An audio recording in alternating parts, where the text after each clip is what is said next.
အားလုံးပဲမင်္ဂလာပါဒီနေ့ကျွန်တော်ပြပြပေးချင်တာကြတော့ထိုင်းမှာ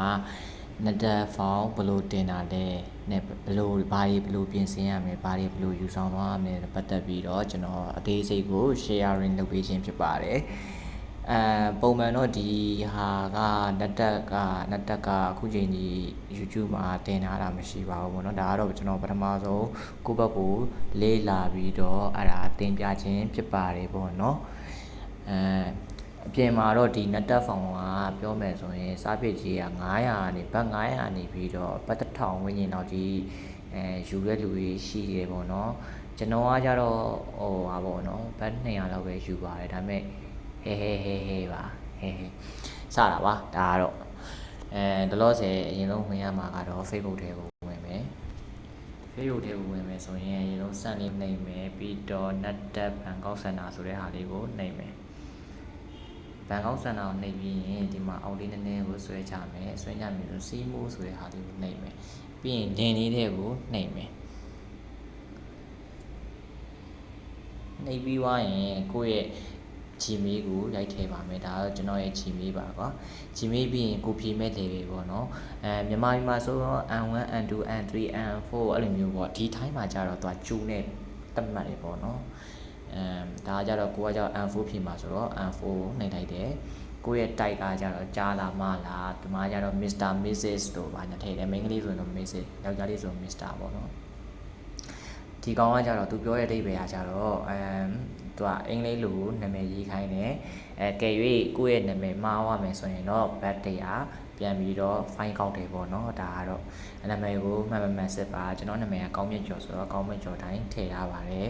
ဒါကတော့ကျွန်တော်ရဲ့မွေးနေ့ပါကျွန်တော်ရဲ့မွေးနေ့တိုင်းထည့်ထားပါတယ်ဒီအချက်လက်တွေမှားမယ်ဆိုရင်တော့ bad တရား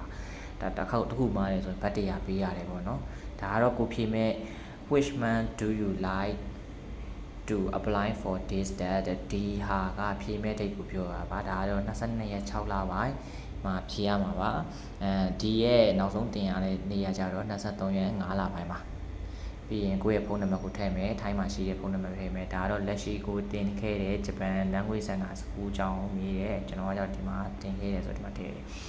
ဒီမှာကြတော့ကိုယ့်ရဲ့ ID ကတ်တွေ citizen ကတ်တွေ passport ကတ်တွေကိုထည့်ရ foreigner ဆိုတော့ passport ပေါ့နော်ပြီးတော့ကိုယ့်ရဲ့ certificate ကိုဘေးကနေပြီးတော့ဆောင်းဝဲအောင်ရတဲ့အခါကျရင်ဘေးကနေပြီးထုတ်ချင်တယ်သူကဒီမှာပေါ့နော်university ကနေပြီးထုတ်လို့ရတယ်ဒီကတော့ university မှာထုတ်လို့ရတယ်ဒါမှမဟုတ် delivery ကနေပြီးတော့တစ်စင်ပို့လို့ပို့ပေးတယ်ပေါ့နော်ထိုင်း only ဆိုထိုင်းနိုင်ငံမှာရှိတဲ့လူအားလုံးလက်မှတ်ကိုပို့ပေးတယ်ပေါ့နော်လက်မှတ်ကတော့အလကားပါ free ပို့ပေးတာပေါ့နော်ဒါကတော့